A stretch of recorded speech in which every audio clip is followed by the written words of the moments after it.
Assalamu alaikum wa rahmatullahi wa barakatuh. Alhamdulillah wa salatu wa salamu ala rasulillah wa ala alihi wa sahbihi wa mawalah. My name is Hassan Huda, and from today on there will be a new series of program.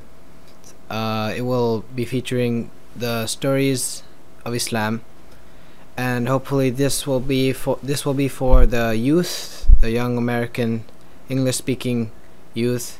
Hopefully they all learn something from this series of program, and hopefully they enjoy this program.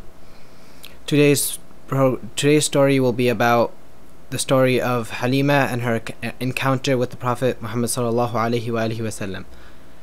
So what happened was, in the year that the Prophet sallallahu alaihi wasallam was born, there was a certain tribe, the family of S.A.W, and within the tribe there were the women, and it was customary that sometimes they'd adopt children, and among these women were Halima, and they arrived in Mecca, and Halima was accompanied by her husband and her baby son. And this year was particularly special because this year they usually always faced poverty. They weren't very rich, they were poor. But this year it was an exception, where they were still poor, but this year there was an addition to famine. And the donkey that carried them to Mecca was also very weak. The she camel, they had an old she camel which wasn't able to produce any milk, and the baby son, was always crying the whole night. And all of the women in that year, they arrived in Mecca, and since the donkey was very tired, Halima was there late. So while everyone else was picking their child, Halima got there last, and there was only one child left, and this was Prophet Muhammad sallallahu alaihi wasallam.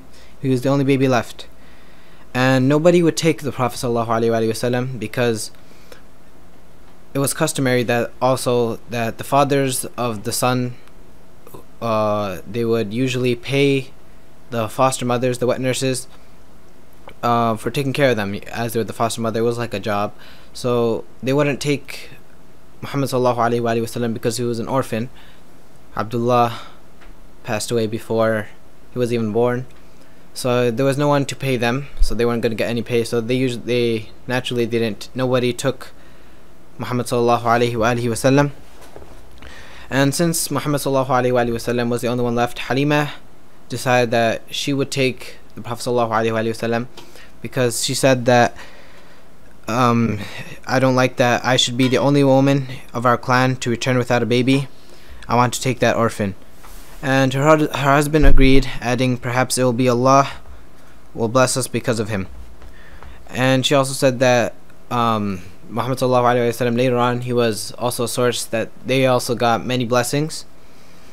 And when she went to the Prophet sallallahu alaihi wasallam, she said, when I got to him, he was wearing a woolen dress whiter than milk, so it was obviously very white. A fragrance of musk spread for him. So he was smelling very good. He smelled like attar, as we know.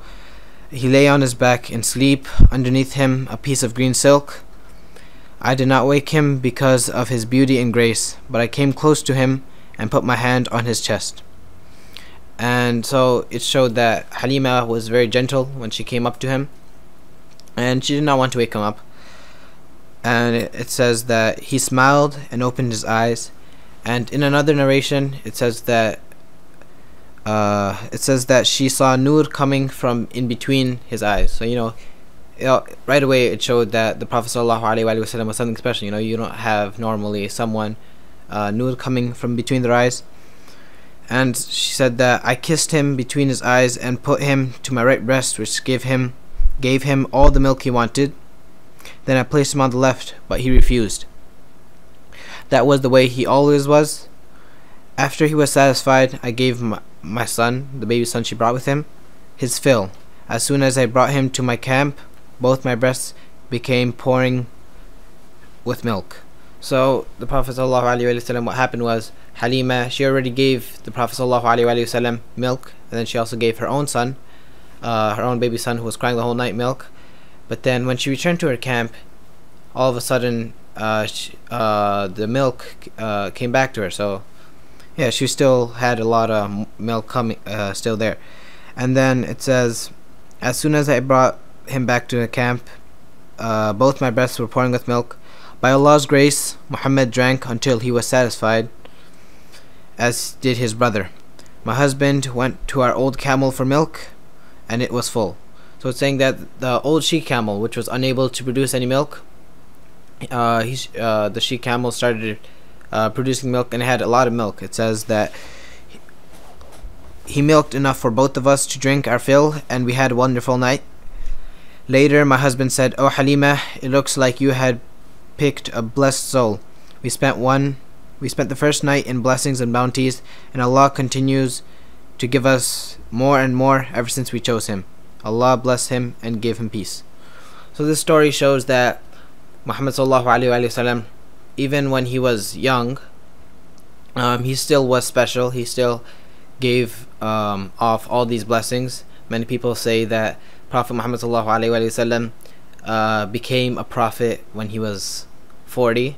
That's not true. He was special throughout his entire life. He was always there, and this is showing that Allah subhanahu wa ta'ala, he gave those who helped the Prophet sallallahu alaihi wasallam, who took care of him, blessings, as it showed that the Prophet sallallahu alaihi wasallam, he got milk, he got his fill, and then the milk came back to her, and she was able to feed him again. And also said the old she camel, which was very old, unable to produce any milk, the old she camel was able to produce milk for both her and her husband.